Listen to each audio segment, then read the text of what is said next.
তোমার নামে নদী ছোটে, তোমার নামে পুষ্প ফোটে, তোমার নামে নদী ছোটে, তোমার নামে পুষ্প ফোটে, তোমার নামে নদী ছোটে, তোমার নামে পুষ্প ফোটে, তোমার নামে পাখিরা গান গায়, তোমার নামে পাখিরা গান গায়, হয়ে দেশে হারা। আকাশ জমিন গ্রহ তারা, বৃক্ষরাজি ঝর্ণা ধারা, আকাশ জমিন গ্রহ তারা, বৃক্ষরাজি ঝর্ণা ধারা, তোমার নামে তসবিহ পড়ে হয়ে পাগল পারা, হয়ে পাগল পারা।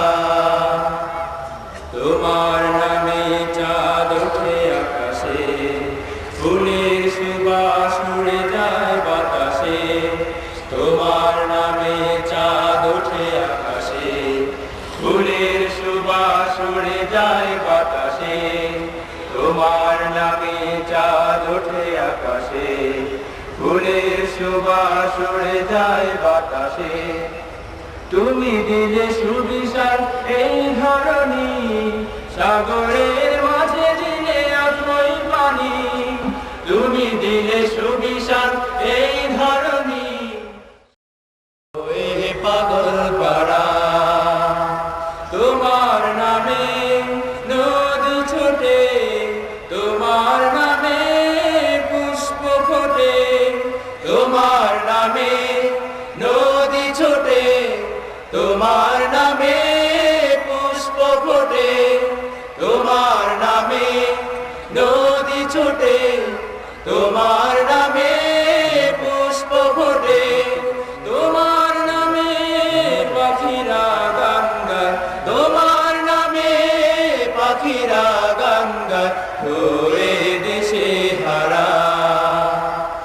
আকাশ জমিন গ্রহ তারা, বৃক্ষরাজি ঝর্ণা ধারা, আকাশ জমিন গ্রহ তারা, বৃক্ষরাজি ঝর্ণা ধারা, তোমার নামে তসবিহ পড়ে হয়ে পাগল পারা, হয়ে পাগল পারা।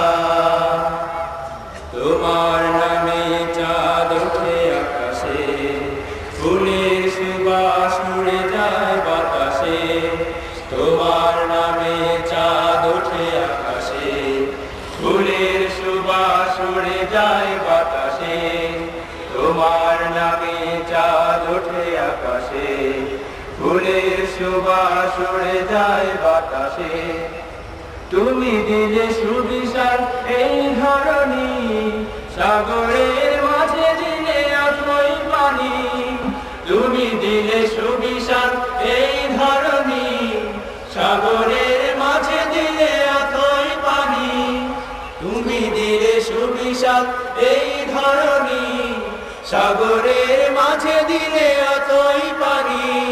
কোরআনের বাণী দিলে গড়তে সমাজ, কোরআনের বাণী দিলে গড়তে সমাজ, বয়ে যেন সুখের ধারা। আকাশ জমিন গ্রহ তারা, বৃক্ষরাজি ঝর্ণা ধারা, আকাশ জমিন গ্রহ তারা, বৃক্ষরাজি ঝর্ণা ধারা, তোমার নামে তসবিহ পড়ে হয়ে পাগল পারা, হয়ে পাগল পারা, হয়ে পাগল পারা, হয়ে পাগল পারা, হয়ে পাগল পারা, হয়ে পাগল পারা। أعوذ بالله من الشيطان الرجيم بسم الله الرحمن الرحيم। সম্মানিত সভাপতি, অতিথিবৃন্দ এবং আজকের এই বিশাল তাফসীরুল কোরআন মাহফিলের দিনদার ভাই ও বোনেরা, আসসালামু আলাইকুম ওয়া রাহমাতুল্লাহি ওয়া বারাকাতুহু। আমি আপনাদের সামনে বক্তব্য রাখবো না, দু একটি কথা বলে আমি শেষ করে দেব। আপনারা অধীরে আগ্রহ অপেক্ষা করছেন যে আমাদের প্রধান মেহমান জনাব দেলোয়ার হোসেন সাঈদী সাহেবের ওয়াজ শোনার জন্য। তিনি ইতিমধ্যে আমাদের এখানে পৌঁছে গিয়েছেন, খুব শীঘ্রই তিনি স্টেজে চলে আসবেন। তো আমি দু একটি কথা বলার ভিতরে যেটা বলবো সেটা হচ্ছে যে আমি দীর্ঘদিন কর্মীতে ডাক্তারি করি।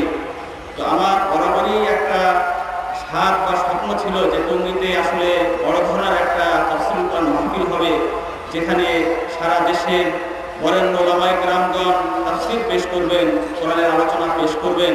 আমি আজকের এই সময়টায় আল্লাহ রাব্বুল আলামিনের কাছে লাখো কোটি শুকরিয়া আদায় করছি যে আল্লাহ রাব্বুল আলামিন আমাদের স্বপ্ন পূরণ করেছেন এবং আজকে আমরা এই বিশাল তাফসীরুল কোরআন মাহফিল আমরা আয়োজন করতে সক্ষম হয়েছি। সবাই বলুন আলহামদুলিল্লাহ।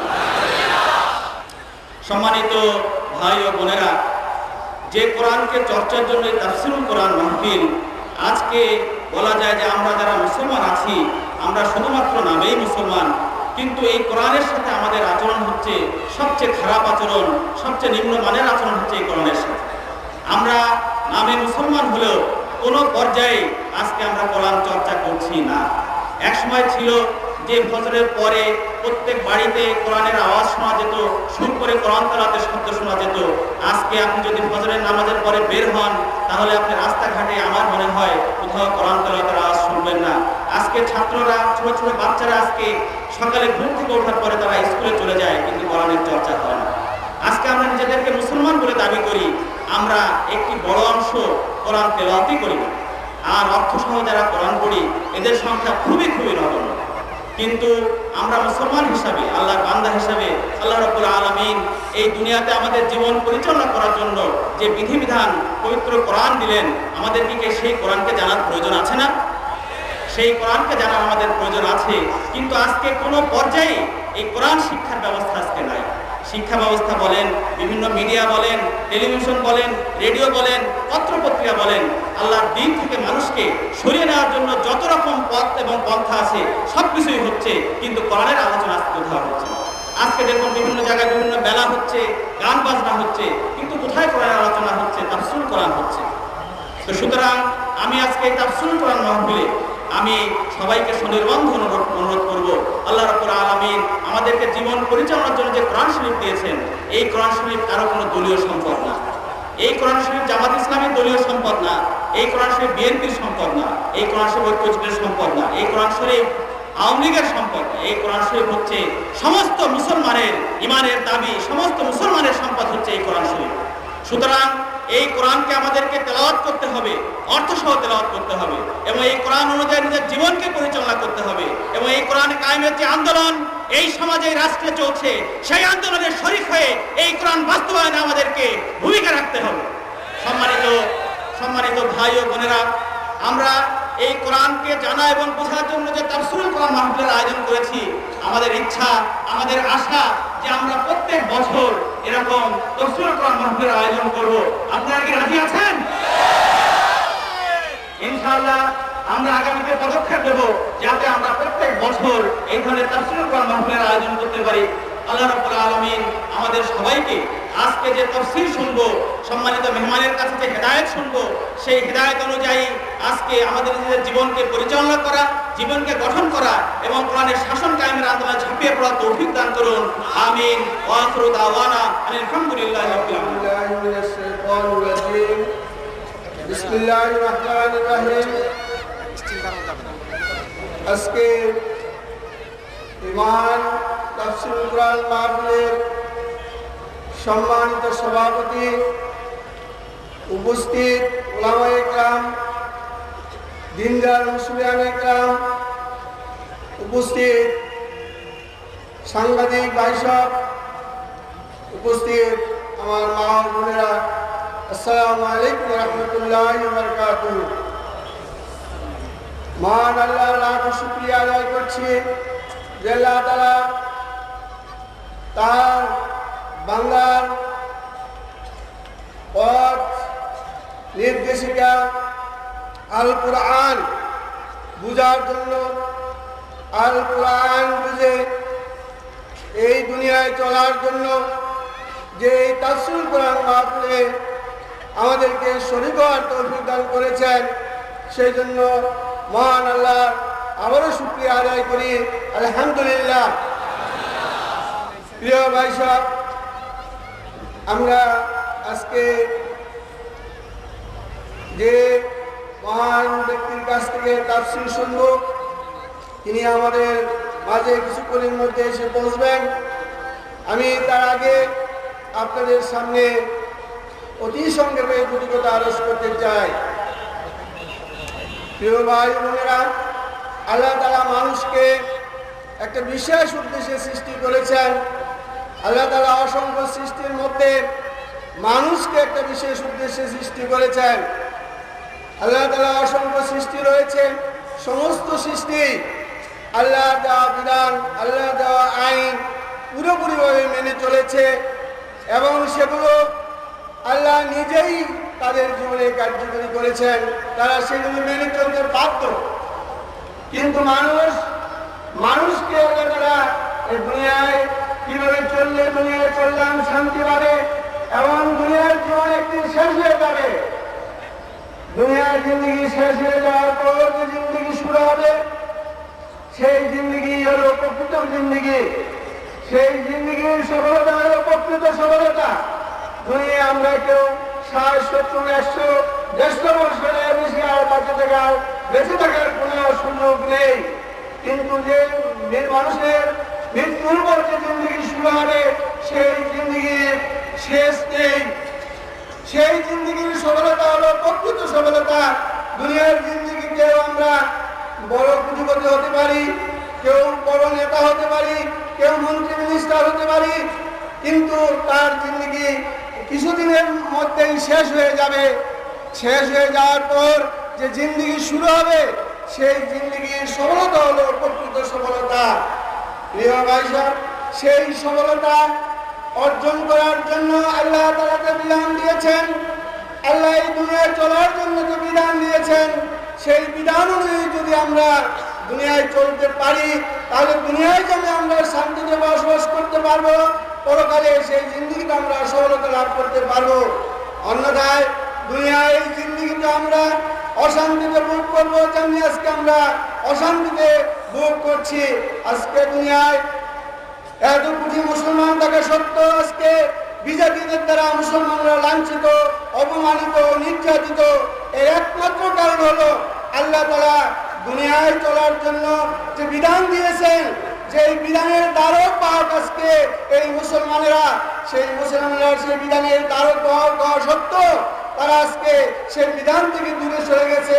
এই বিধান নিজেরা ব্যক্তিগত জীবনে অনুসরণ করছে না, বাস্তবায়ন করছে না, ঠিক অন্যদের দ্বারা তাদের বাস্তবায়ন করার দায়িত্ব ছিল আজকে মুসলমানদের। সেই মুসলমানরা আজকে নিজেরাই সেই বিধান থেকে দূরে সরে গেছে। সেই জন্যই আজকে মুসলমানদের জিন্দগিতে লাঞ্ছনা, গঞ্ছনা। আল্লাহ পাক তার কোরআন পাকে স্পষ্ট বলে দিয়েছেন যে আল্লাহ মানুষকে দুনিয়ায় চলার জন্য যে হেদায়েত দিয়েছেন, এই হেদায়েত কার্যকর করার জন্য মুসলমানদেরকে দায়িত্ব দেওয়া হয়েছে। আর আমরা যদি এই হেদায়েতকে নিজের কার্যকরী না করি, তাহলে আমরা দুনিয়াতে লাঞ্ছিত, অপমানিত হব এবং পরকালে আমরা সেই চরম পরিণতি জাহান্নামে নিক্ষিপ্ত হতে বাধ্য হব। তার কালাম কিতাবুল্লাহ, কালামুল্লাহ, আল্লাহর কালাম, কোরআনে কারীমের তাফসীর মাহফিলে আমরা শরীক হতে পেরেছি। সবাই বলি আলহামদুলিল্লাহ। কোরআনকে মহব্বত করা এটা একটা ঈমানের অংশ। এজন্য আল্লাযীনা আমানু আশাদ্দু হুব্বান লিল্লাহ, যারা ঈমান এনেছে সবচেয়ে বেশি ভালোবাসে তারা আল্লাহ রাব্বুল আলামিন। একজন মুমিন সবচেয়ে কাকে বেশি ভালোবাসে? দুনিয়া আল্লাহ সুবহানাহু ওয়া তাআলা। সুতরাং দুনিয়াতে আমরা আল্লাহকে দেখতে পাইনি, দেখতে পাবো না, কিনা দেখা যাবে আল্লাহকে? আল্লাহকে দেখা যাবে না। তার প্রিয় নবী হযরত মুসা আলাইহিস সালাম আল্লাহকে দেখতে চেয়েছিলেন, আল্লাহকে দেখা দিয়েছেন। আল্লাহ বলছেন যে লান তারানি, কখনো দেখতে পারবে না। তারপরে মুসা আলাইহিস সালাম বললেন যে না, দেখতেই হবে। আল্লাহ বলছেন যে না সম্ভব নয়, তারপরে মুসা দেখতে চেয়েছেন, এরপরে আল্লাহকে দেখা দিয়েছেন সেই অবস্থা, যে অবস্থা দেখা সম্ভব ছিল না। এর জন্য দুনিয়াতে কোনো মানুষ আল্লাহকে দেখতে পারবে না, কিন্তু আল্লাহর দুটি জিনিস দেখা যাবে। একটা হলো কালামুল্লাহ, আল্লাহর কালাম আমাদের সামনে আছে। সুতরাং যারা আল্লাহকে বেশি ভালোবাসে তার কালামকে ভালোবাসা কি ইমানের দাবি নয়। এরপরে আসেন আরেকটা আছে, সেটা হলো বাইতুল্লাহ। দুনিয়াতে আল্লাহকে দেখা যাবে না, কিন্তু আল্লাহর ঘর দেখা যাবে।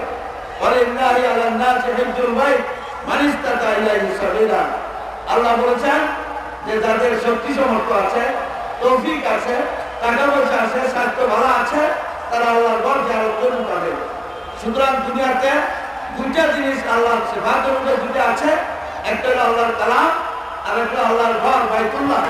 সুতরাং হরজ করা যে এবার আপনাদের আমাদের সবাই কাঙ্ক্ষিত আবুনাসের কোরআন অধ্যক্ষ বাবা চালু করেছেন।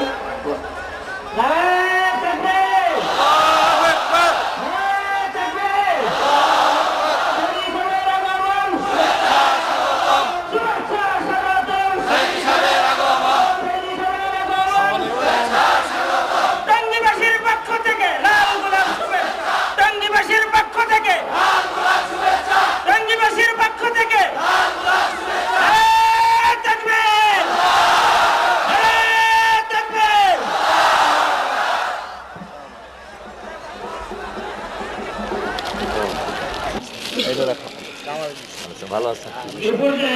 জনাব আকবর হোসেন ফারুক, জনাব আকবর হোসেন ফারুক।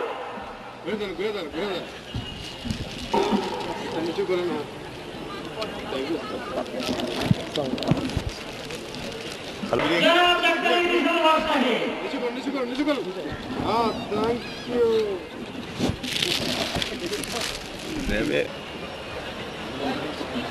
সম্মানিত ভাই বোনেরা, আমরা অপেক্ষায় যার জন্য বসে আছি। স্থানীয় 4 দলীয় ঐক্য জোটের সম্মানিত নেতৃবৃন্দ, হাজারাত ওলামায়ে কেরাম, উপস্থিত আমার প্রিয় টঙ্গীবাসী এবং পার্শ্ববর্তী থেকে আগত সম্মানিত ভাইয়েরা, পর্দার আড়ালের মা এবং বোনেরা, আসসালামু আলাইকুম ওয়া রাহমাতুল্লাহি ওয়া বারাকাতুহু। আমরা আল্লাহ সুবহানাহু ওয়া তাআলার দরবারে লাখো কোটি শুকর আদায় করি যে মহান আল্লাহ তাবারক ওয়া তাআলা কোরআন শোনার জন্য আমাদেরকে এখানে হাজির করেছেন। আমরা আল্লাহর শুকরার্থে বিনয়ের সাথে সেজদা অবনত চিত্তে আমরা শুকরগুজার হচ্ছি। আল্লাহর দরবারে শুকরিয়া আদায় করে নিলাম, তিনি দয়া করে আজকের দিনে সুন্দর পরিবেশ তৈরি করে দিয়েছেন। গতকাল সারাটা দিন মেঘলা আকাশ, গুড়ি গুড়ি বৃষ্টি, এক পর্যায়ে সারা বাংলাদেশে বিভিন্নভাবে মুষলধারে ধীরে সুস্থে ইত্যাদি বিভিন্নভাবে বিভিন্ন এলাকায় বৃষ্টি হয়েছে এবং গতকালকের অবস্থা দেখে আবহাওয়াবিদরা বলেছেন এরকম আরও 2-3 দিন থাকতে পারে। তো আল্লাহ তাআলা খুব দয়া করেছেন যে আজকের দিনে তিনি সূর্য উঠায় দিয়ে ভিজা জায়গাগুলি আল্লাহর বান্দাদের বসার জন্য ব্যবস্থা করেছেন, শোনার ব্যবস্থা করেছেন। আমরা আল্লাহ তাআলার দরবারে কৃতজ্ঞতা প্রকাশ করছি, আমরা বলছি আলহামদুলিল্লাহ। তিনি এই সুযোগটুকু না দিলে এ মাহফিল করা কিছুতেই সম্ভব হতো না। বিশাল আয়োজন, কোরআনে কারিমের তাফসীরুল কোরআন বাস্তবায়ন কমিটি টঙ্গী, তারা খুব দারাজ দিল, অনেক বড় মনের পরিচয় দিয়ে কষ্ট করে পরিশ্রম করে বিশাল আয়োজন করেছেন। একদিনের মাহফিলের জন্য আয়োজন অনেক বড়, তবে যে বিষয় আলোচনা সে বিষয়ের আয়োজনে কিছুই না। বিষয় হচ্ছে আল্লাহর কোরআন। বিষয় কি? আল্লাহর কোরআন। সারা পৃথিবীর সব কিছু এর পেছনে খরচ করলেও এর হক আদায় করা সম্ভব নয়। টঙ্গীবাসী তারা সুন্দর আয়োজন করেছেন। মাল্লাম ইয়াশকুরিন নাস ফালাম ইয়াশকুরিল্লাহ, ক্বালা নবী সাল্লাল্লাহু আলাইহি ওয়াসাল্লাম। নবী করিম সাল্লাল্লাহু আলাইহি ওয়াসাল্লাম বলেছেন যে ব্যক্তি আল্লাহ তাআলার, যে ব্যক্তি মানুষের কৃতজ্ঞতা স্বীকার করে না, সে আল্লাহর কৃতজ্ঞতা ও শকর আদায় করে না। সুতরাং আমরা তাদের কৃতজ্ঞতা প্রকাশ করছি যারা এই সুন্দর প্যান্ডেল করে, মঞ্চ তৈরি করে মানুষকে দাওয়াত দিয়েছেন, পরিশ্রম করেছেন। আল্লাহ তাআলা তাদেরকে জাযায়ে খায়ের দান করুন ফিদ দুনিয়া ওয়াল আখিরা। আমরা আমিন বলবো না নাকি? আমিন। আল্লাহ কবুল করুন। আপনারা সবাই শুনতে এসেছেন কোরআন, আর আমি কোরআনে কারীম থেকেই আলোচনা শোনাবার নিয়ত করেছি। ওমা তৌফিকি ইল্লা বিল্লাহ আলাইহি তাওয়াক্কালতু ওয়া ইলাইহি উনীব সুবহানাকা লা ইলমা লানা। আসলে তো ইলম নাই, আল্লাহর কাছে সাহায্য কামনা করি, তিনি যেন বলার তৌফিক দান করেন, এমন কিছু কথা বলার যা আমার জন্য কল্যাণকর, যারা শুনবেন তাদের জন্য কল্যাণকর, এমন কিছু কথা আল্লাহ যেন বলার তৌফিক দেন। আমরা বলি আমিন। প্রথমে বলে নিতে চাই কোরআনের দরকার কি ছিল, কোরআন আসলো কেন, কোরআন কি, এটা না বলে হঠাৎ করে এক জায়গা দিয়ে আলোচনা করলেই খুব সুবিধাজনক হবে বলে মনে হয় না। সেই জন্য প্রথমে বলে নিতে চাই কোরআন কি। কোরআন হচ্ছে আল্লাহ তাআলার বাণী। এর মধ্যে যত কথা আছে সব কার? বলেন সবাই। সবটা আল্লাহর কথা, একেবারে শুরু থেকে নিয়ে শেষ পর্যন্ত সব আল্লাহর কথা। এর মধ্যে মুহাম্মদ সাল্লাল্লাহু আলাইহি ওয়াসাল্লামের কোনো কথা নাই, কোনো মানুষের কথা নাই, কোনো জিন অথবা শয়তান ইত্যাদির কারো কোনো বাতিলের প্রবেশের কোনো সুযোগ এই কোরআন শরীফের মধ্যে নাই। আল্লাহ তাআলা খুব করে গ্যারান্টি দিচ্ছেন। তিনি বলছেন ওয়ালাউ তাকাওয়ালা আলাইনা বা'দাল আকাবিল। আল্লাহ তাআলা বলেন এই কোরআনে কারীমের ভিতরে আমার নবী যদি নিজের থেকে বানায়া কোনো কথা যদি আমার নামে তিনি চালায় দিতেন, আমি আল্লাহ রাব্বুল আলামিন তার ডান হাতকে চেপে ধরতাম এবং তার কণ্ঠ নালীকে আমি আল্লাহ কেটে ফেলে দিতাম। কত বড় গ্যারান্টি! মুহাম্মদ সাল্লাল্লাহু আলাইহি সাল্লাম নিজের পক্ষ থেকে একটি কথাও যদি ঢুকাতেন এর মধ্যে, আমি তার ডান হাত চেপে ধরতাম, তার কণ্ঠনালী কেটে ফেলে দিতাম। সুবহানাল্লাহি বিহামদিহি। তার মানে হচ্ছে এর মধ্যে যত কথা সবটা কার? আল্লাহ তাআলা। এটি নাজিল হতে সময় লেগেছে কত বছর বলতে পারবেন? 23 বছরেরও কিছু বেশি সময় লেগেছে নাজিল হতে। প্রশ্ন ওঠে কোরআন আল্লাহর, এত দীর্ঘদিন তিনি লাগালেন কেন? ইচ্ছে করলে আল্লাহ তাআলা তার নিজের কোনো কুদরতি প্রেসে ছাপাইয়া লক্ষ কোটি কপি জিবরাইলের মারফত পৃথিবীতে পাঠায় দিতে তো পারতেন, বৃষ্টির মতো নাজিল করে দিতে পারতেন। 23 বছর লাগলো কেন? প্রশ্ন উঠতে পারে। কথা যদি যেহেতু সবই আল্লাহ, তো এত দেরি করে এত বছর সময় লাগলো কেন? এইটা বোঝার জন্য বুঝতে হবে মুহাম্মদ সাল্লাল্লাহু আলাইহি ওয়াসাল্লাম সহ আল্লাহ যত নবী পাঠিয়েছেন আদম আলাইহিস সালাম থেকে নিয়ে মুহাম্মদ সাল্লাল্লাহু আলাইহি ওয়াসাল্লাম পর্যন্ত সব হলো আল্লাহর নবী। সব কি? আল্লাহর নবী। যাদেরকে নবী হিসাবে আমরা নাম জানি তারা সবাই আল্লাহর নবী। তাদেরকে পৃথিবীতে পাঠানো হয়েছে জমিন আল্লাহর, আইন চলবে কার? আল্লাহ তাআলার। সেই ইসলামী জীবন ব্যবস্থা পৃথিবীতে প্রতিষ্ঠিত করার জন্য আল্লাহর পক্ষ থেকে আল্লাহ নবী পাঠাইছেন। এখন নবীরা এই পৃথিবী কেমনে চালাবেন? নিজের থেকে তো চালাইতে পারবেন না। সেই জন্য আল্লাহ তাআলা নবীও দিয়েছেন, কিতাবও দিয়েছেন। এই পৃথিবীতে ইসলামের মধ্য দিয়ে আল্লাহ মানবতার কল্যাণে যা দিয়েছেন তার মধ্যে শ্রেষ্ঠ হলো দুটি জিনিস। বলেন শ্রেষ্ঠ কয়টা জিনিস? একটা হলো নবী আর একটা হলো কিতাব। বলেন একটা হলো নবী আর একটা হলো কিতাব। যদি আল্লাহ কিতাব দিতেন আর নবী না দিতেন তাহলে মাঝিহারা নৌকা, যে নৌকায় মাঝি থাকে না, ওই নৌকার অবস্থা দরিয়ার মধ্যে কি হয় কন্ত? ওই কুলে যায় ঘা খায়, এই কুলি গিয়ে ঘা খায়, দুই কুলির ঘা খাইয়া মাঝখানে এসে ডুবে মরে, যেহেতু মাঝি নেই। সুতরাং সুযোগ কিতাব আসতো, নবী আসতো না, তাহলে মাঝিহারা নৌকার মতো আমাদের দুরবস্থা হয়ে যেত। আবার কিতাব আসতো না, শুধু নবী যদি আসতেন তাহলে নবীদেরকে অনেক সময় এই মানুষেরা নবীকে আল্লাহ মনে করতো অথবা আল্লাহর ছেলে মনে করতো। এরকম কোন নবীকে তো মনে করেছেই আল্লাহর ছেলে মনে করেছে না। ঈসা আলাইহিস সালামকে খ্রিস্টানেরা কি বলে? وقالت النصارى المسيح ابن الله। আল্লাহ তাআলা বলেন খ্রিস্টানেরা বলে মসিহ হচ্ছে আল্লাহর পুত্র, বলেন নাউযুবিল্লাহ।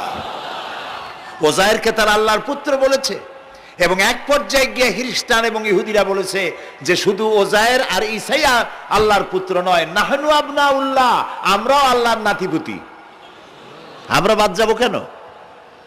এভাবে তারা বলেছে। সুতরাং ইসলামের মধ্য দিয়ে আল্লাহ তাআলা মানবতার যত কল্যাণ সাধন করেছেন তার ভিতরে শ্রেষ্ঠ কল্যাণ দুটি, একটি হলো নবী আর একটা হলো কিতাব। নবী আর কিতাব হচ্ছে ওতপ্রোতভাবে জড়িত।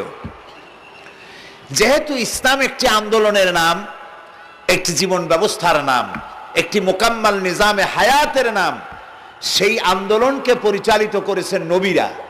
নবীরা এই আন্দোলন পরিচালিত করতে গিয়ে যখন যে ধরনের যে সমস্যার মোকাবেলা করেছেন, ওই সমস্যাকে ওভারকাম করার জন্য আল্লাহর পক্ষ থেকে যে বিবৃতি, বাণী, মত, রায়, বক্তব্য এসেছে, সেই বক্তব্য, সেই বিবৃতি, সেই রায়, সেই মত আল্লাহর, সেইগুলি যে কিতাবে লেখা হয়েছে 23 বছর ধরে নবুয়াতের জিন্দেগির যে কিতাবে লেখা হয়েছে, সেই কিতাবের নাম কোরআন শরীফ। যেহেতু ইসলাম জীবন ব্যবস্থা, তাই সময় লেগেছে 23 বছর। এটি সময়ের সাথে শানে নজুল আছে, প্রেক্ষাপট আছে, কি কারণে, কোন আয়াত, কোন সূরা কেন নাজিল হলো, সেগুলির একটা বিরাট ইতিহাস রয়েছে।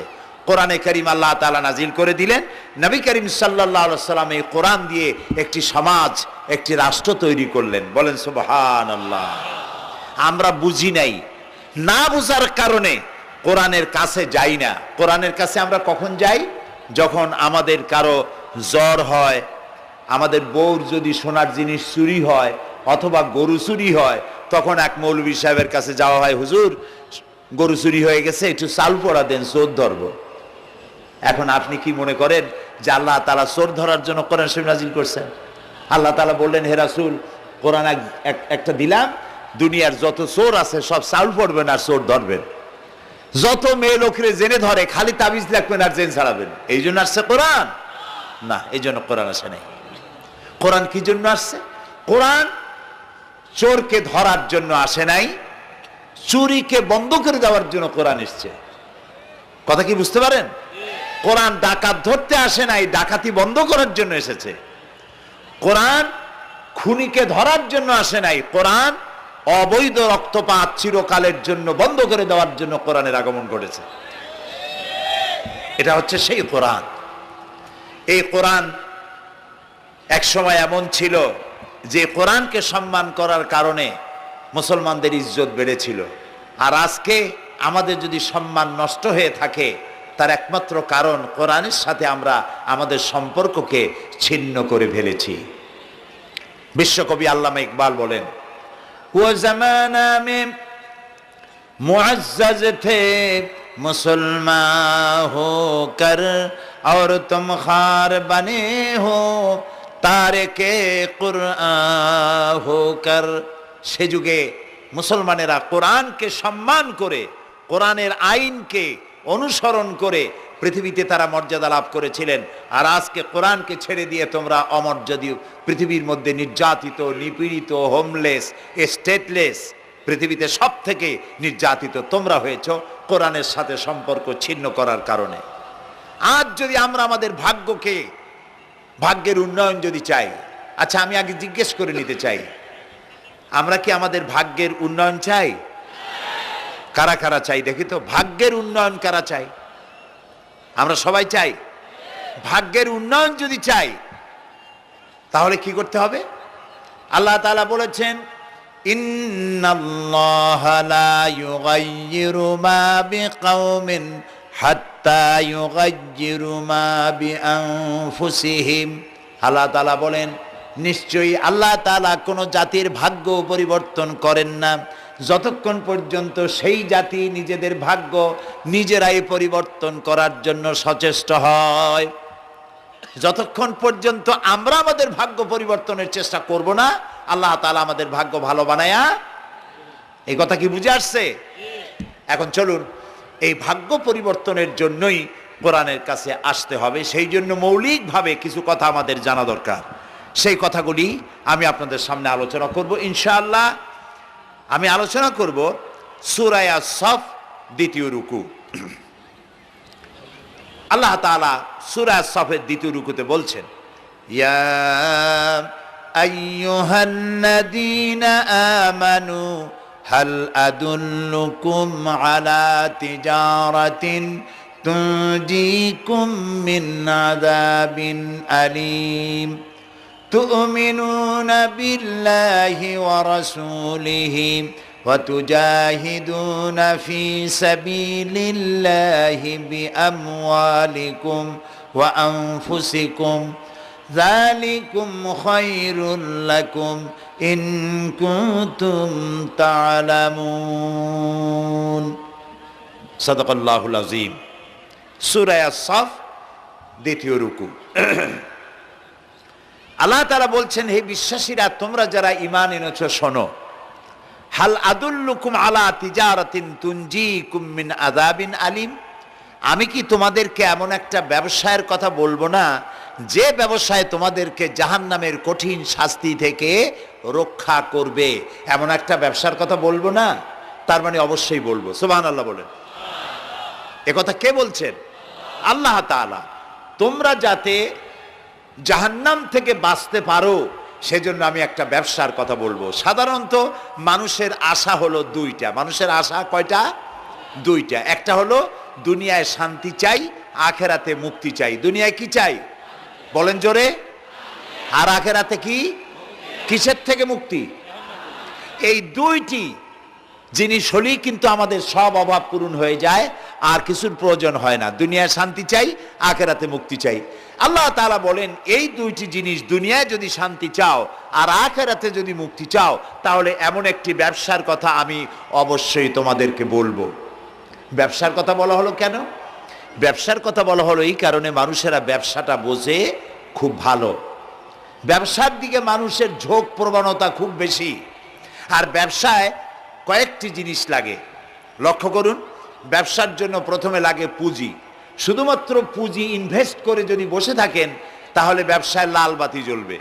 ব্যবসার জন্য 1 নম্বরে লাগবে পুঁজি, 2 নম্বরে লাগবে পরিশ্রম, 3 নম্বরে লাগবে অভিজ্ঞতা, 4 নম্বরে লাগবে প্রচেষ্টা, কষ্ট, শ্রম। এই জিনিসগুলি যদি আপনি কাজে লাগাতে পারেন তাহলে ব্যবসায় লাভ হওয়ার সম্ভাবনা আছে, লস হওয়ারও সম্ভাবনা আছে। ব্যবসা করলেই যে লাভ হবে তা কিন্তু নয়, লসের সম্ভাবনা আছে না? কথা বলেন, আছে না? আল্লাহ রাব্বুল আলামিন বলেন, আমার সঙ্গে যে ব্যবসা তোমরা করবে ওই ব্যবসাটা হবে তিজারাতান লান তাবুর। আমার সঙ্গে যে ব্যবসা হবে সেই ব্যবসায় কোনো নোকসান নাই, শুধু লাভ আর লাভ। সুবহানাল্লাহ। শুধু লাভই হবে, কোনো নোকসান নাই আমার সাথে যে ব্যবসাটা তোমরা করবা। এই ব্যবসার মধ্যে 3টা পুঁজি লাগবে। আল্লাহর সাথে ব্যবসার জন্য পুঁজি লাগবে কয়টা?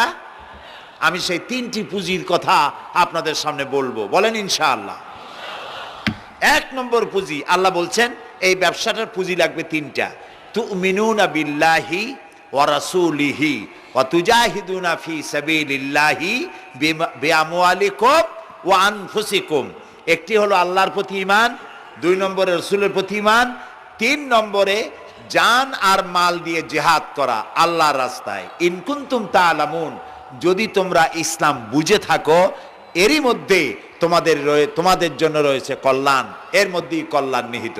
প্রিয় ভাই সব, 3টি পুঁজি যদি আমরা খাটাতে পারি তাহলে দুনিয়াও শান্তি পাবো, আখেরাতেও বলেন মুক্তি পাবো। চলুন সেই 3টে জিনিসকে জানার জন্য চেষ্টা করি।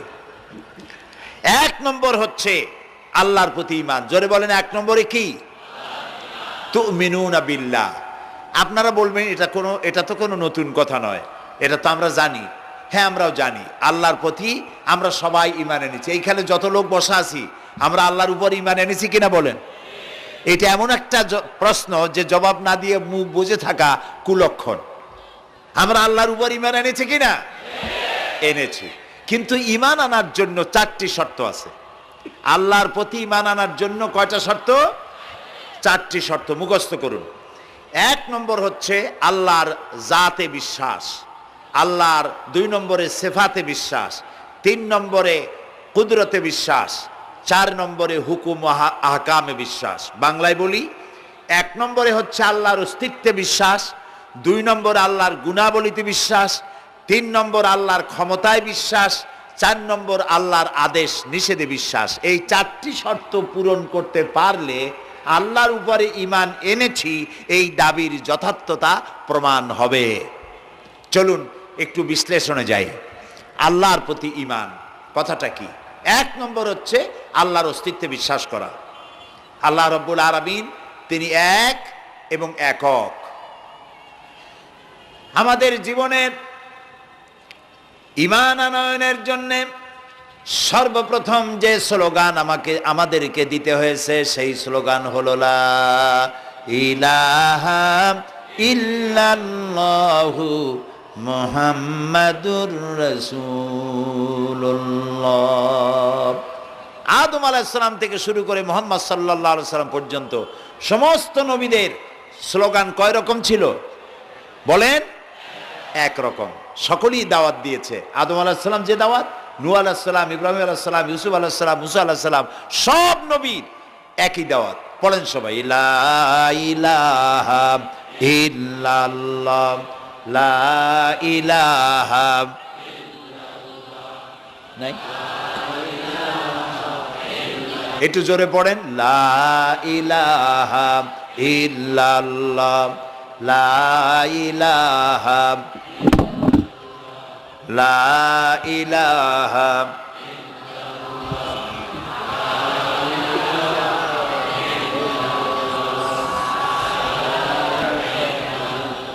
সব নবীদের একটাই স্লোগান, লা ইলাহা। কোন ইলাহা নাই, আইনদাতা নাই, বিধানদাতা নাই, হুকুমদাতা নাই, শাসনকর্তা নাই, হায়াত এবং মওতের মালিক নাই। কে ছাড়া বলেন সবাই? আল্লাহ। ইল্লাল্লাহ, আল্লাহ ছাড়া কেউ নাই। সুবহানাল্লাহ বলেন। এই আল্লাহ হচ্ছেন এক, আল্লাহ তার কোনো অংশীদার নাই। এই কথাটি সূরা ইখলাসের মধ্যে আল্লাহ তাআলা পরিষ্কার করে দিয়েছেন তার ওয়াহদানিয়তের কথা। পড়েন আমার সাথে, কুল হুয়াল্লাহু আহাদ আল্লাহুস সামাদ লাম ইয়ালিদ ওয়া লাম ইউলাদ ওয়া লাম ইয়াকুল লাহু কুফুয়ান আহাদ।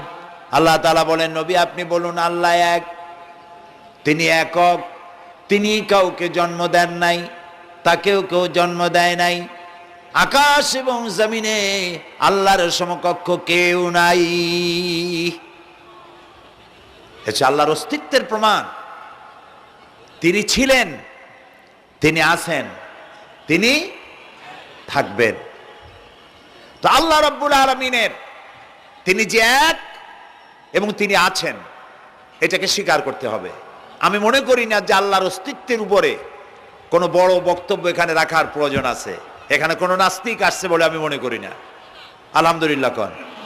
তবে নাস্তিক কিছু আছে আমাদের দেশে, কিছু আছে। এদের চাইতে কপাল পোড়া যারা নাস্তিক, আল্লাহকে স্বীকার করে না, তাদের থেকে হতভাগ্য, তাদের থেকে কপাল পোড়া পৃথিবীতে আর কেউ নাই। তারা বলে দেয়ার ইজ নো গড, স্রষ্টা বলতে কেউ নাই। আনসিন ইজ নাথিং, যা দেখি না তা বিশ্বাস করি না। আল্লাহরে দেখা যায় না, ছোঁয়া যায় না, অনুভব করা যায় না, রং নাই, গন্ধ নাই, কাজী এটারে বিশ্বাস করি না। নাউযুবিল্লাহ।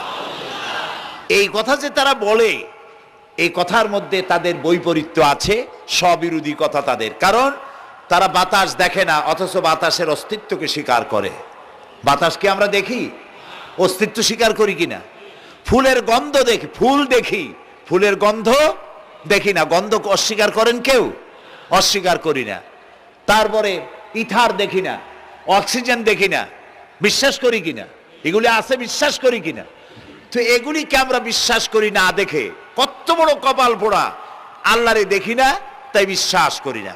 গ্যাগারিন, যিনি সর্বপ্রথম মহাশূন্যচারী ছিলেন, যারা প্রথম আকাশ ভ্রমণ করেন, মহাশূন্য, এই মহাশূন্য ঘুরে এসে গ্যাগারিন বলেছিল যে মহাশূন্য ঘুরে এলাম, হিন্দু রাজাকে ভগবান বলে, খ্রিস্টান রাজাকে গড বলে, আর মুসলমান রাজাকে আল্লাহ বলে।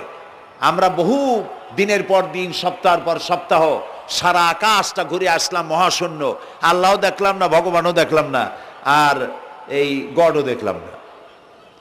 তো এইটা আমি পড়লাম কাগজে, পড়ে আর চিন্তা করলাম যে কত বড় পাগল তুমি, আল্লাহরে দেখবা কেমনে? তুমি তো তোমার নিজের শরীরটাই দেখো না। আমরা কি আমাদের শরীর দেখি? সামনের টুক ছাড়া আমাদের মাথাটা কেমন, মাথার তালুটা কেমন, গর্দানের পেছনটা কেমন, আমার পিঠটা কেমন, আয়নার সাহায্য ছাড়া কোনোদিন কি দেখতে পেরেছি? তো নিজের শরীরই তো দেখি না, এই শরীরের সোর্সটাকে দেখতে চাও, সাহস তো কম না তোমার। কিভাবে দেখবে তাকে? আল্লাহ তাআলা বলেছেন লা তুদরিকুহুল আবসার, কোন দৃষ্টিশক্তি তার দৃষ্টির সীমানার ভেতরে আমাকে পরিব্যাপ্ত করতে পারবে না। মূসা আলাইহিস সালাম বলেছিলেন রব্বি আরিনি, হায় আল্লাহ আমি তোমারে দেখতে চাই। আল্লাহ কি জবাব দিয়েছেন? আসো দেখো না। আল্লাহ বলেছেন লান তারানি, লান, কখনোই দেখতে পাবে না। মূসা আলাইহিস সালাম খুব আদরের নবী ছিলেন, উলুল আজম পয়গম্বর ছিলেন। তিনি পুনর্বার বললেন আয় আল্লাহ তাআলা আমি তোমারে দেখতে চাই। আল্লাহ তাআলা বললেন আচ্ছা ঠিক আছে, দেখতে যদি চাও তাহলে একটা পরীক্ষা দাও, টেস্ট পরীক্ষা হবে। আল্লাহ তাআলা তার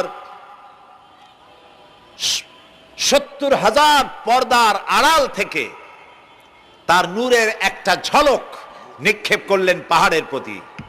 পাহাড় জ্বলে পুড়ে ছাই হয়ে গেল।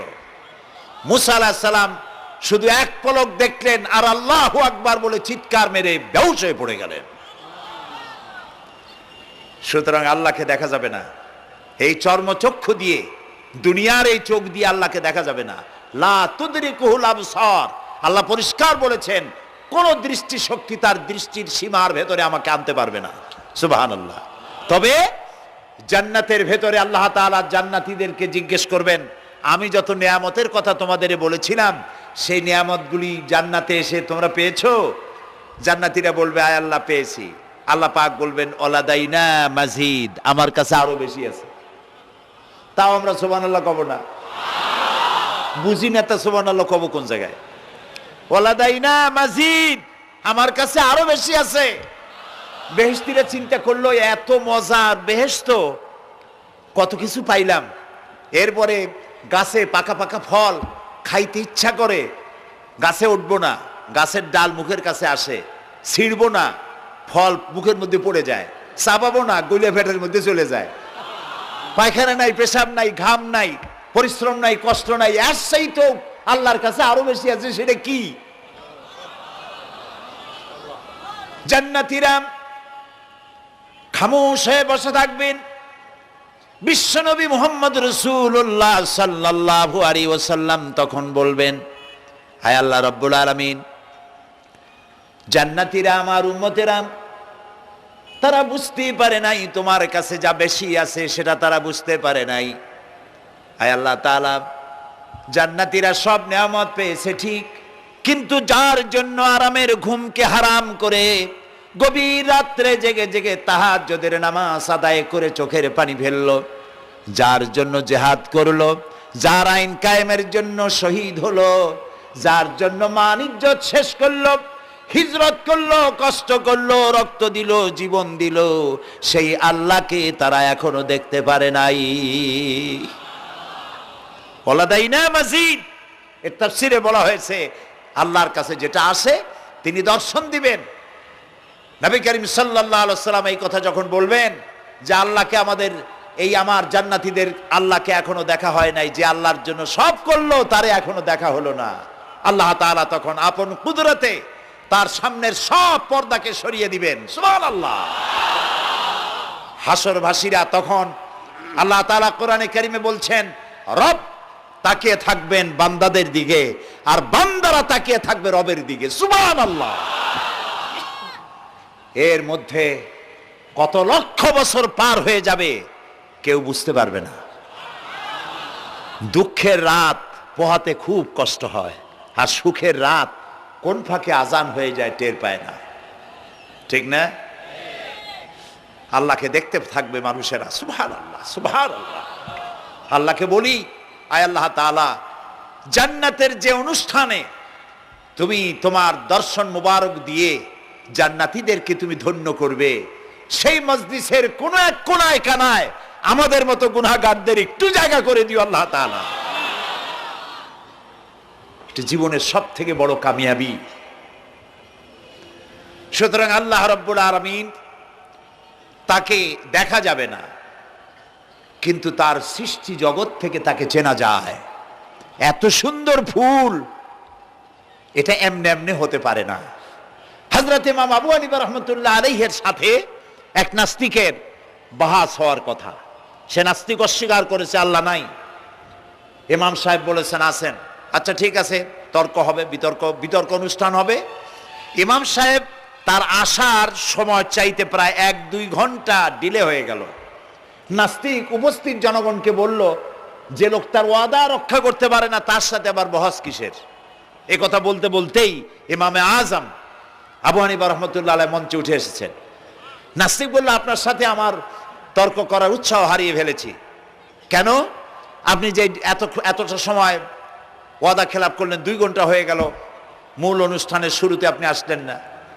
তিনি বললেন যে তুমি নিরুৎসাহিত হবে তো আমার কাছে দেরি হলো কেন, তারপরে না বলবা। আচ্ছা ঠিক আছে, আপনি বলেন কেন দেরি হলো। তিনি বললেন, আমি এই জায়গায় আসতে গিয়ে সামনে একটা নদী বাঁধলো, এখন আমি আসবো কেমনে? মহাচিন্তায় পড়ে গেলাম, কিভাবে যাব? পারাপারের কোনো ব্যবস্থা নাই। হঠাৎ দেখলাম পাশে একটা গাছ, আগে দেখিনি, দেখি যে একটা বড় গাছ। গাছটা কেমনে কেমনে কাইতে হয়ে পড়ে গেল, কেমনে কেমনে তাড়াতাড়ি করে কতগুলি তক্তা হয়ে গেল, ফটাফট তক্তাগুলি লাগিয়ে একটা নৌকা হয়ে গেল, লাফ দিয়ে পড়লো নদীতে। আমি চট করে উঠলাম সেই নৌকায় আর পাড়ি দিয়ে আসলাম। ওই তক্তাগুলি ফাটতে চিটতে আর লোহাগুলি লাগতে তড়িৎ গতিতে তাড়াতাড়ি হইতে যতটুকু সময় লাগছে আমার আসতে ওই জন্য দেরি হয়েছে। সুবহানাল্লাহ পরে কর। এখন নাস্তিক কয় যে আপনার সাথে আমি তর্ক মোটেই করব না। কেন? কয় যে আপনার মাথার স্ক্রু ঠিক আছে কিনা। কয় কি জন্য? কয় আপন ইচ্ছায় একটা গাছ ফট করে এরকম হয়ে গেল, কোনো করাত ছাড়া মিস্ত্রি ছাড়া গাছগুলি চিরে ভেরিয়া তক্তা হয়ে গেল, আর কোন রকমের মিস্ত্রি ছাড়াই জোড়াতালি লেগে নৌকা হয়ে গেল, আর মাঝি ছাড়া পালায় গেলেন। আপনার মস্তিষ্কের স্ক্রুগুলি ঢিলা, আপনার সাথে আমি তর্ক করব না। তিনি বললেন, নাস্তিক শোনো, বিনা মিস্ত্রিতে একটা গাছ চিরে ভেরে তক্তা হইতে পারে না, তোমার দলিল।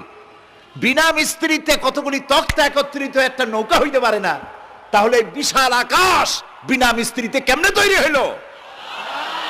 তোমার এই পা থেকে শুরু করে মাথা পর্যন্ত এই সুন্দর দেহ কেউ সৃষ্টি করে নাই, এমনি এমনি কলা গাছের মধ্যে হইছে তুমি। নাস্তিকের চোখ খুলে গেল। বলেন কি? আমি তো এইভাবে চিন্তা করি নাই, আমি মুসলমান হয়ে গেলাম। লা ইলাহা ইল্লাল্লাহু মুহাম্মাদুর রাসূলুল্লাহ।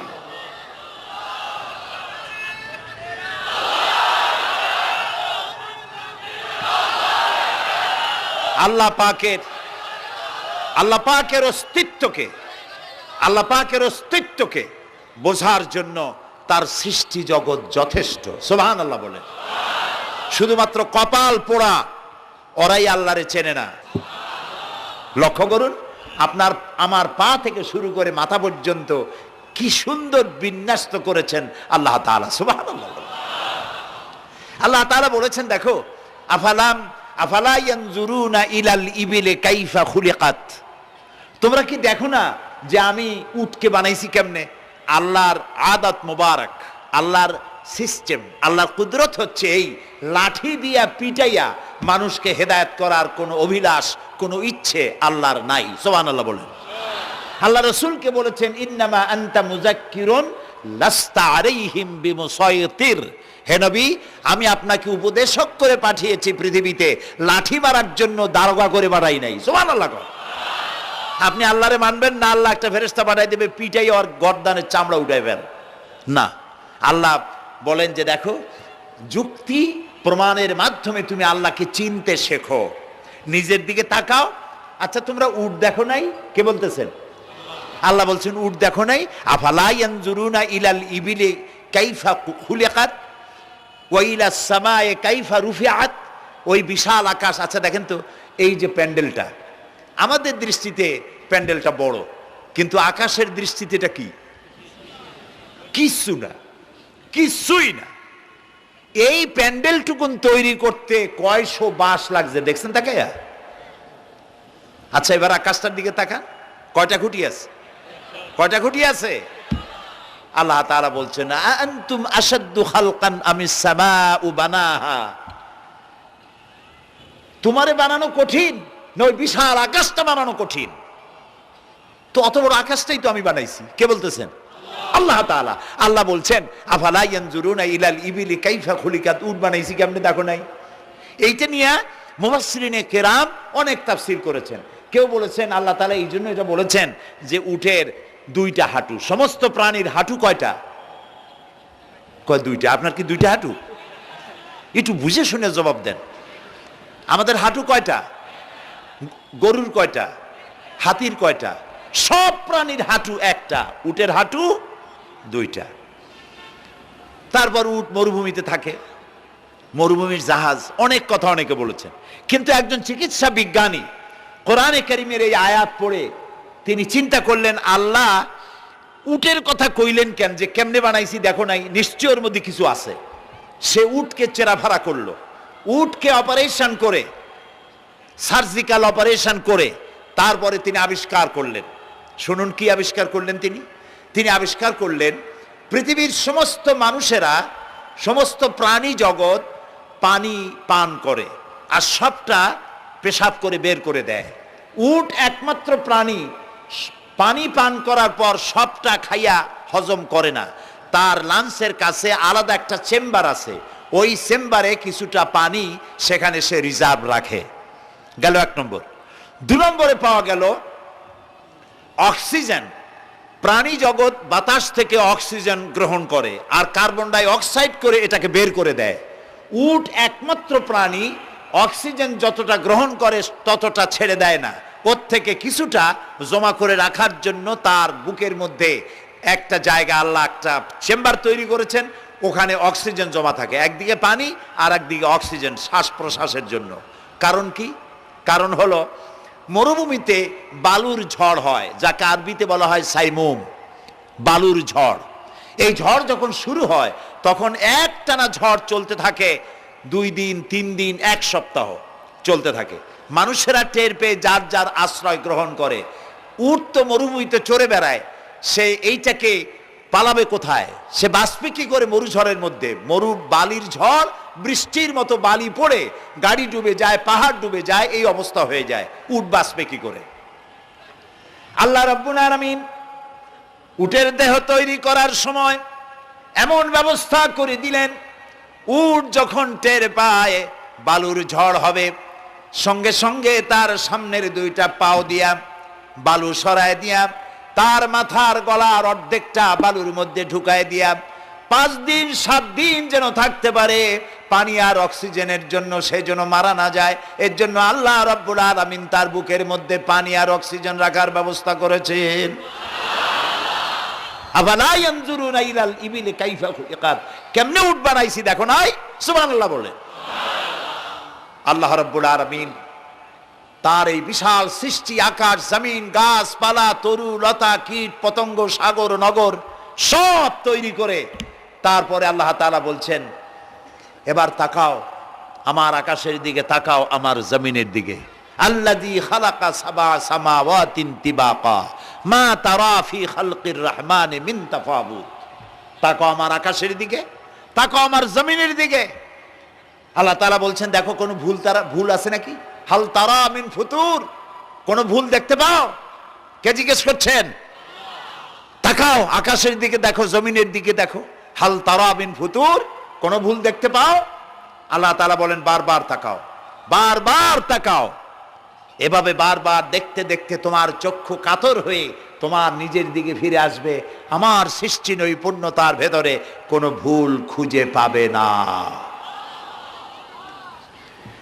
পা থেকে শুরু করে মাথা পর্যন্ত আমরা একটু খেয়াল করি তো, আমাদের পায়ের তালুর চামড়া যেরকম, পায়ের পিঠের চামড়া কি ওরকম? আমাদের পায়ের পিঠের চামড়া যেরকম, ওইটা যদি হতো পায়ের তলায়, তাহলে প্রতি 3 দিন অন্তর 2 দিন অন্তর পায়ে হাফসুল করা লাগতো জুতার মতো, ঠিক না? হাতের উপরে চামড়াটা যেরকম, হাতের তালুতে চামড়া কি ওরকম? হাতের তালুর চামড়া কি তাও কইতে পারেন না, পুরু, আর উপরেরটা পাতলা। এই উপরের চামড়াটা যদি এইখানে হইতো তাহলে গরম কদু আর ডাল খাইতেই পারতেন না, চামড়ার কাম শেষ। এগুলো চিন্তা করলেই তো শকর করতে ইচ্ছা হবে যে এই যে একই শরীর আমার 2 রকমের চামড়া কেন দিলেন? আর কোনো চেষ্টা নাই, এমনি এমনি হইছে। কত বড় রাম ছাগল হলে নাস্তিক হতে পারে, জানোয়ারের চাইতে নিকৃষ্ট নাস্তিকেরা, পশুর চাইতে কুত্তার চাইতে নিকৃষ্ট। যারা নাস্তিক কুত্তায়ও আল্লাহরে চেনে, সুবহানাল্লাহ বলে, আল্লাহরে চেনেছে। গরু ছাগল আল্লাহ যা বানিয়েছে সব আল্লাহর হুকুম মতো তার নিজস্ব পরিমণ্ডলে থাকে। মানুষ নামের কলঙ্ক ওই সব মানুষ যারা বিশ্ববিদ্যালয়ে চাকরি করে আমাদের সন্তানদেরকে নাস্তিক বানায়। এর একটা শয়তান কয়েক মাস আগে দূরে কোথাও গিয়ে আল্লাহ জাহান্নামে নিয়ে গিয়েছে। ওর কবরে জাহান্নামের আগুন জ্বলুক কিয়ামত পর্যন্ত। সে একাই শয়তান নয়, বিশ্ববিদ্যালয়ের অসংখ্য ছেলেদের মেয়েদেরকে ধ্বংস করেছে, ইমান নষ্ট করেছে। প্রিয় ভাই সব, আল্লাহ রাব্বুল আলামিন তার অস্তিত্বের প্রমাণ রেখেছেন আর বলেছেন, দেখো কোনো ভুল পাও নাকি। আল্লাহর এক দরবেশ বান্দা এক বট গাছের নিচে বিশ্রাম করতেছিলেন আর সূরা মুলক পড়তেছিলেন। এই আয়াতের কাছে এসেছেন, হাল তারা মিন ফুতুর, দেখতে পাও কোনো ভুল? শুয়ে শুয়ে বলতেছে, আল্লাহ তোমার সৃষ্টি জগতে তো ভুল ধরার কোনো উপায় নাই, কেউ ধরতে পারবে না, তবে আমার চোখে একটা জিনিস বেমানান মনে হয়। ভুল ধরতে কারো ক্ষমতা নেই, একটা জিনিস আমার কাছে বেমানান লাগে। একা একা বলতেছে, সেটা হলো এই, তুমি তাল গাছ বানাইছো যেমন তালও সেই রকম বড়, বেল গাছ যেমন বেলও বড়, নারকেল গাছ যেমন নারকেলটাও বড়, কিন্তু এত বড় বিরাট বট গাছ ফল একেবারে ইতুটুকু ইতুটুকু, এইটা একটু বেমানান লাগতেছে। এই চিন্তা করতেছে দরবেশ সাহেব, হঠাৎ করে একটু বাতাস এসে গাছের ডাল আন্দোলিত হয়েছে, একটা আধা পাকা বটের ফল অনেক উঁচু থেকে ছিঁড়ে এসে দরবেশের নাকের উপরে পড়ছে, নাকটা জ্বলে উঠছে। দরবেশ সাহেব বলছে, আস্তাগফিরুল্লাহ, আল্লাহ এটা তো ফল না, এটা আমার চিন্তার জবাব। আমি চিন্তা করতেছি গাছ আনমান ফল হয় নাই, তাল গাছ যেমন ফল যেমন, বট গাছ যেমন ফল যদি ওই আকারে হইতো, ফলটা যে পজিশন নিয়ে আমার নাকে পড়ছে এতে তো আমার নাকও যাইতো মাথাও যাইতো। সুতরাং আল্লাহ রাব্বুল আলামিন তার সৃষ্টি জগৎকে আপন কুদরত দিয়ে সুন্দর করে সৃষ্টি করেছেন। ভাগ্যবান তারা যে আল্লাহকে স্বীকার করে 5 ওয়াক্ত নামাজে আল্লাহকে সেজদা দেয়, সুবহানাল্লাহ। আর শিক্ষক নামের, শিক্ষিত নামের কলঙ্ক ওই সব মুসলমান যারা মুসলমানের ঘরে জন্মগ্রহণ করে নিজেকে নাস্তিক বলে পরিচয় দেয়, নিজেকে যারা বামপন্থী বলে পরিচয় দেয়। মুসলমান তা আবার বামপন্থী, আস্তাগফিরুল্লাহ। কোরআনে কারিমে আল্লাহ তাআলা বলেছেন, আসহাবুল ইয়ামিন আসহাবুশ শিমাল, ডানপন্থী আর বামপন্থী। রাসূলুল্লাহ বলেছেন, বাম হাতে খায় শয়তান, তোমরা বাম হাতে খাবা না। বাম দিকের কামটাই শয়তানের, বাম দিকের কাম কার? জোরে বলেন। এই জন্য রাস্তা দিয়ে হাঁটবেন ডান দিক দিয়ে হাঁটেন, কিছু খাইবেন ডান দিক দিয়ে খান, কিছু শুরু করবেন ডান দিক দিয়ে করেন। মুসলমানের কাজ সব ডান, ডানপন্থীদের নেতা পয়গম্বরেরা সব ডানপন্থীদের নেতৃত্ব দিয়ে আল্লাহ রাব্বুল আলামিন কিয়ামতের দিন ডানপন্থীদের নিয়ে আল্লাহর নবীরা জান্নাতে চলে যাবে। আর বামপন্থীদের নেতা শয়তান, বামপন্থীদেরকে শয়তানের নেতৃত্ব দিয়ে সবগুলিকে জাহান্নামে নিয়ে যাবে। এই জন্য দেখবেন বামপন্থীদের যত নেতা আছে, একটা নেতাও মসজিদে যায় না, নামাজ পড়ে না। প্রিয় ভাই সব, কপাল পোড়া না হলে কোন মুসলমানের সন্তান বামপন্থী আন্দোলন করতে পারে না। হতভাগ্য, নিকৃষ্ট, জঘন্য। আল্লাহ এদেরকে হেদায়েত করুন, বলেন আমিন। জোরে বলেন আমিন। ওরা নামাজে নাই, রোজায় নাই, আল্লাহ নাই, রসুলে নাই, পরকালে নাই, মক্কায় নাই, মদিনায় নাই, ঠিক কিনা? আল্লাহ হেদায়েত নসিব করুন, বলেন আমিন। তাহলে 3টি পুঁজির কথা বলেছিলাম। তার মধ্যে প্রথম পুঁজি হলো আল্লাহর কি বিশ্বাস করত দেখি? অস্তিত্বকে বিশ্বাস করা। এই অস্তিত্বের উপরে আমি আর আলোচনা করতে চাই না। আমরা বিশ্বাস করি আল্লাহ আছেন, ঠিক না? আচ্ছা, এবার প্রশ্ন করি, আল্লাহ আছেন, কোথায় আছেন? আচ্ছা, বুঝতে পারছি আপনাদের মধ্যে ইখতিলাফ হয়ে গেছে। কেউ বলছেন সব জায়গায়, কেউ বলছেন আরশে, কেউ বলছেন আকাশে। আর যারা বেশি বুদ্ধিমান তারা কোনো জবাব দেন নাই, চিন্তা করছেন কোনটা কইয়ে কোন জ্বালায় পড়ি। আল্লাহ রাব্বুল আলামিন কোথায় আছেন সেই প্রশ্ন আল্লাহ কি করা দরকার? আল্লাহ আপনি কোথায় আছেন এই প্রশ্ন আমরা করার আগে আল্লাহ রাব্বুল আলামিন কোরআনে কারীমের মধ্যে জবাব দিয়ে দিয়েছেন, আর রাহমানু আলাল আরশিস্তাওয়া। সুবহানাল্লাহ বলে। আল্লাহ সব জায়গায় আছেন এ কথা ঠিক নয়। কেন ঠিক নয় সেটাও বুঝাই দেই। সব জায়গা বলতে তার মধ্যে তো টয়লেটও আছে। সব জায়গা বলতে আরো বহুত খারাপ জায়গা আছে, আমি সে জায়গাগুলির নাম নিলাম না। তাহলে আল্লাহ কি সে সব জায়গা আছেন? বলেন নাউজুবিল্লাহ। আল্লাহ নিজেই বলছেন আল্লাহ আছেন আরশে ইস্তাওয়া। আল্লাহ আছেন কোথায়? আরশে। আল্লাহ যে আরশে আছে সেই জন্যই তো মানুষেরা হাত উঁচু করে আল্লাহর কাছে এরকম বলে যে উপরওয়ালা, বলে না? না নিচুওয়ালা বলে? সব জায়গাওয়ালা এরকম বলে, উপরওয়ালা বলে। আল্লাহ আছেন আরশে, কিন্তু প্রত্যেক রাতে তিনি প্রথম আকাশে আসেন। সুবহানাল্লাহ। বান্দাদেরকে ডাকার জন্য আসেন। আল্লাহ সর্বত্র জ্ঞান রাখেন। তার ইলমের মধ্যে এক চুল পরিমাণ জায়গা আকাশেও নাই, জমিনেও নাই যে আল্লাহ রাব্বুল আলামিন ওই জায়গাটুকুন সম্পর্কে তাৎক্ষণিকভাবে অবহিত নন। এমন এক চুল পরিমাণ জায়গা আকাশেও নাই, জমিনেও। এটাই হলো আল্লাহ সব জায়গার জ্ঞান। তার ইলমের মধ্যে সব তিনি জানেন। একথা একটি ছোট্ট আয়াতের মধ্যে এভাবে বলা হয়েছে, وَيَعْلَمُ مَا فِي الْبَرِّ وَالْبَحْرِ وَمَا تَسْقُطُ مِنْ وَرَقَةٍ إِلَّا يَعْلَمُهَا।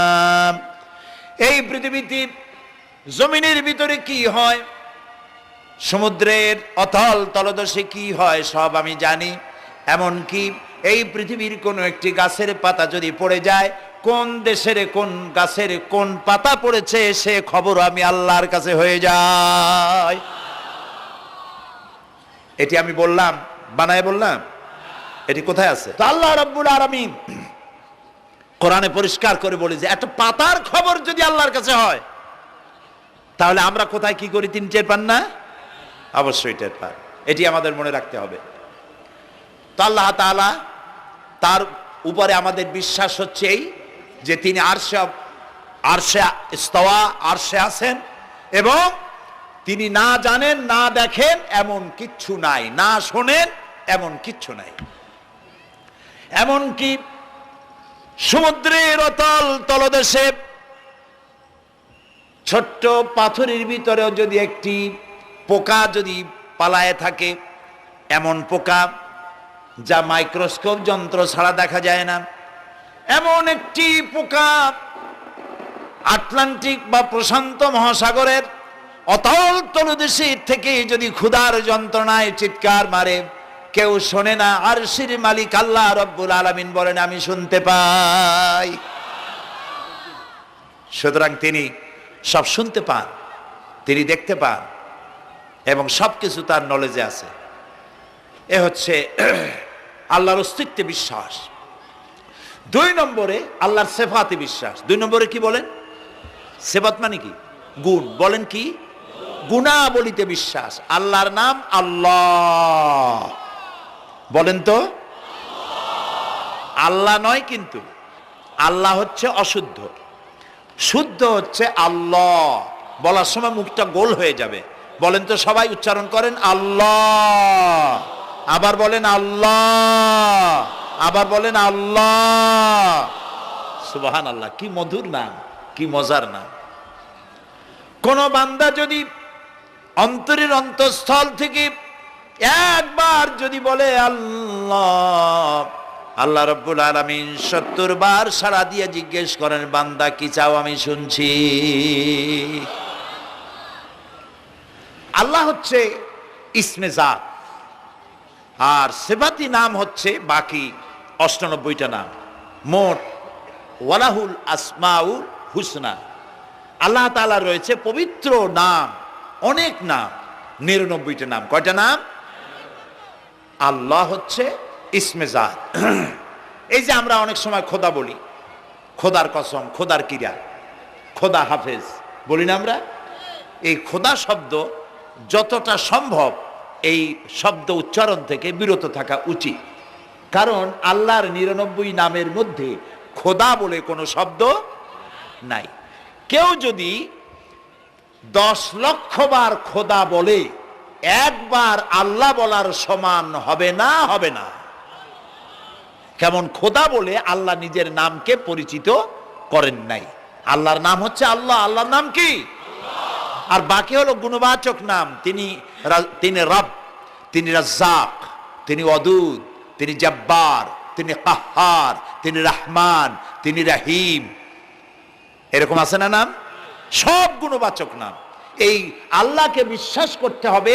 1 নম্বরে তার অস্তিত্ব, তিনি আছেন। 2 নম্বরে গুণ সহকারে বিশ্বাস করতে হবে। আমরা পানিকে বিশ্বাস করি সে চুবাইয়া ডুবাইয়া মারতে পারে, এই হিসাবে বিশ্বাস করি, ঠিক না? আগুনকে বিশ্বাস করি সে পোড়ায় মারতে পারে। সাপকে বিশ্বাস করি সে দংশন করলে আমি মরে যেতে পারি, ঠিক কিনা?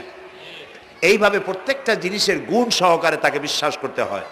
সেই জন্য আল্লাহকে আল্লাহ আছেন এইটা শেষ কথা নয়, তার গুণ সহকারে তাকে বিশ্বাস করতে হবে। তিনি হচ্ছেন খেতে দেওয়ার মালিক, রাজ্জাক।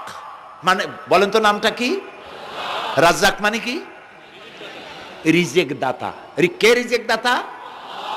এই জন্য রিজেক চাইতে হবে কার কাছে? আল্লাহর কাছে। কোনো অভাব অভিযোগের জন্য আমি কাউকে বলবো না আপনি আমারে খেতে দেন, আল্লাহর কাছে চাইতে হবে। চাইবো কার কাছে? আল্লাহর কাছে। খেতে দেওয়ার মালিক তিনি। আচ্ছা বলেন, এই পৃথিবীর মধ্যে মানুষেরা বেশি না হাতি, ঘোড়া, বাঘ, ভল্লুক, ময়না, টিয়া, মাছ, পাখি, পতঙ্গ, কীট এগুলো বেশি? কোনটা বেশি? আমরা বেশি না ওরা বেশি? ওরা বেশি, ওরা বেশি। এই যে অসংখ্য হাতি আছে পৃথিবীতে, হাতির পেট বড় না আমার পেট বড়? গন্ডারের পেট বড় না আপনার পেট বড়? কুমিরের পেট বড় না আপনার পেট বড়? আচ্ছা, এখন এই সব প্রাণীদেরকে কে খেতে দেন? আপনার আমার তো ব্যাংকে ডিপোজিট আছে, কম থাকুক বেশি থাকুক, গোলায় ধান আছে, চাউল আছে, বাড়িতেও আছে, আছে না? কিন্তু এই যে পাতিশিয়াল, ফক্স, পাতিশিয়াল চেনেন তো? চিনবেনই তো, সাংঘাতিক চালাকিগুলি। এই পাতিশিয়াল কোন ব্যাংকের ম্যানেজারের কাছে গিয়ে বলছে যে ম্যানেজার সাহেব, এখন তো পৌষ মাস, আমি 10টা মুরগি চুরি করে আনছি, আমার নামে একটা অ্যাকাউন্ট খোলেন, বৃষ্টির সময় যখন আমি চুরি করতে পারবো না তখন এগুলি উইথড্র করে আমি আমার পেট বাঁচাবো। এই কথা বলে শিয়ালের নামে, বাঘের নামে কোনো অ্যাকাউন্ট আছে ব্যাংকে? এই কোরআন শরীফে আল্লাহ তাআলা বলছেন এমন অনেক প্রাণী আছে পৃথিবীতে যারা তাদের রিজেক সংগ্রহ করে রাখে না। আল্লাহ বলেন আমি আল্লাহ তাদেরকে রিজেক দেই। কে দেয়?